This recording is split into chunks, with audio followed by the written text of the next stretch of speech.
ವೀಕ್ಷಕರೇ, Bharat Ratna sir M Visvesvaraya ಯಾರು ಗೊತ್ತಿಲ್ಲ ಹೇಳಿ. ಅವರೊಬ್ಬ ಮಹಾನ್ ಚೇತನ.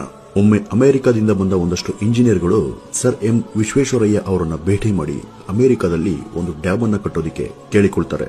ಖಂಡಿತ ನಾನು ನಿಮ್ಗೆ ಡ್ಯಾಮ್ ಅನ್ನ ಕಟ್ಕೊಡ್ತೀನಿ, ಆದ್ರೆ ನಿಮ್ಮ ಡ್ಯಾಮ್ ಮೇಲೆ ನನ್ನ ದೇಶದ ಹೆಸರನ್ನ ಇಡೋದಕ್ಕೆ ಒಪ್ಪಿದ್ರೆ ಮಾತ್ರ ನಾನು ಸಹಾಯ ಮಾಡ್ತೀನಿ ಅಂತ ಹೇಳಿದ್ರು. ಆದ್ರೆ ಅವರು ನಮ್ಮ ದೇಶದ ಡ್ಯಾಮ್ ನಲ್ಲಿ ಭಾರತದ ಹೆಸರನ್ನ ಇಡೋದಕ್ಕೆ ಅಮೆರಿಕದ ಇಂಜಿನಿಯರ್ಗಳು ಒಪ್ಪಲಿಲ್ಲ. ಆದ್ರೆ ಈ ಮಧ್ಯ ಒಂದು ಸಣ್ಣ ಒಪ್ಪಂದ ಆಗಿತ್ತು.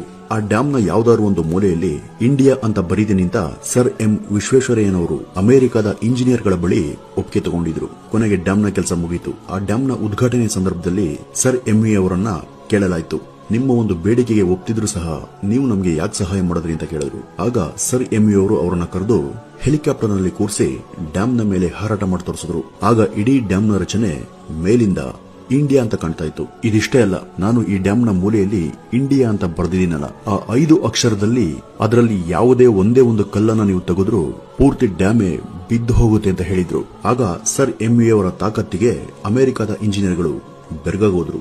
ಮತ್ತೆ ಇನ್ನೊಂದು ಸಂದರ್ಭದಲ್ಲಿ ಸರ್ಕಾರಿ ಇಂಜಿನಿಯರ್ ಸೇವೆ ದಕ್ಕಿದ ಸಮಯದಲ್ಲಿ ಸರ್ ಎಂವಿ ಅವರು ಮೊದಲು ಮಾಡಿದ ಕೆಲಸ ಅಂದ್ರೆ ತನ್ನ ಪರಿವಾರದವರನ್ನೆಲ್ಲ ಕರೆಸಿ ಒಂದು ಔತಣಕೂಟವನ್ನು ಏರ್ಪಡಿಸಿದ್ರು. ಆ ಔತಣಕೂಟದಲ್ಲಿ ಪರಿವಾರದವರನ್ನ ಉದ್ದೇಶಿಸಿ ಅವರು ಹೀಗೆ ಹೇಳ್ತಾರೆ, ನೋಡಿ, ನನಗೆ ಸರ್ಕಾರಿ ಆಹ್ವಾನ ಬಂದಿದೆ.